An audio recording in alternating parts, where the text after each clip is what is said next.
கரூரில் தாவேகா தலைவர் விஜய் பிரச்சாரம் செய்ய தேர்வு செய்யப்பட்ட 2 இடங்களுக்கு காவல்துறை அனுமதி மறுத்துள்ளது.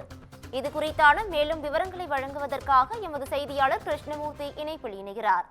கிருஷ்ணமூர்த்தி வணக்கம். இது குறித்தான முழு விவரங்களை தற்போது பதிவு பண்ணலாம்.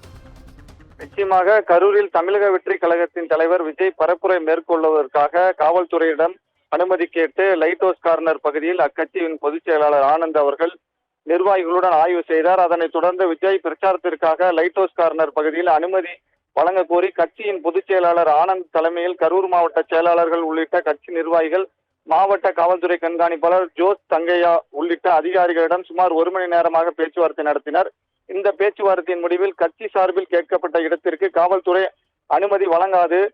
மாவட்ட காவல்துறை கண்காணிப்பாளர் அலுவலகத்திலிருந்து வெளியே வந்த ஆனந்த் விஜய் பிரச்சாரம் மேற்கொள்வதற்கான இடத்தை தேர்வு செய்து விட்டு வருவதாக 1 மணி நேரத்திற்கு பிறகு கிளம்பி சென்றார். இதனைத் தொடர்ந்து லைட் ஹவுஸ் கார்னர், உழவர் சந்தை ஆகிய 2 இடங்களை குறிப்பிட்ட இடத்தை கூட்டத்தை கலந்து கொள்ளும் தொண்டர்கள் எண்ணிக்கை ஆகியவற்றை குறிப்பிட்டு அனுமதி வேண்டி தாவேகா நிர்வாகிகள் மாவட்ட காவல்துறை கண்காணிப்பாளரிடம் மீண்டும் கடிதம் வழங்கினர். சனிக்கிழமை நாட்களில் கரூரில் கடும் போக்குவரத்து நெரிசல் ஏற்படும் என்பதால் தாவேகா தரப்பில் குறிப்பிடப்பட்ட தொண்டர்களின் எண்ணிக்கை காரணமாக லைட் ஹவுஸ் கார்னர், உழவர் சந்தை ஆகிய பகுதிகளில் அனுமதி வழங்க முடியாது என்றும் மறு கடிதம் வழங்க இருப்பதாகவும் மாற்று இடமான வேலுசாமிபுரம் பகுதியில் தேர்வு செய்ய சொல்லி அறிவுறுத்தி இருப்பதாக காவல்துறை உயர் அதிகாரிகள் தகவல் தெரிவித்தனர். காவல்துறை தரப்பில் குறிப்பிட்ட இடங்களுக்கு அனுமதி கிடைக்காததால் கரூரில் விஜய் பிரச்சாரம் மேற்கொள்வதில் சிக்கல் நீடிக்கிறது.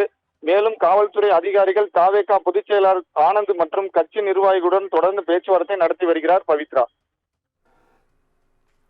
கூடுதல் விவரங்களுக்கு நன்றி கிருஷ்ணமூர்த்தி.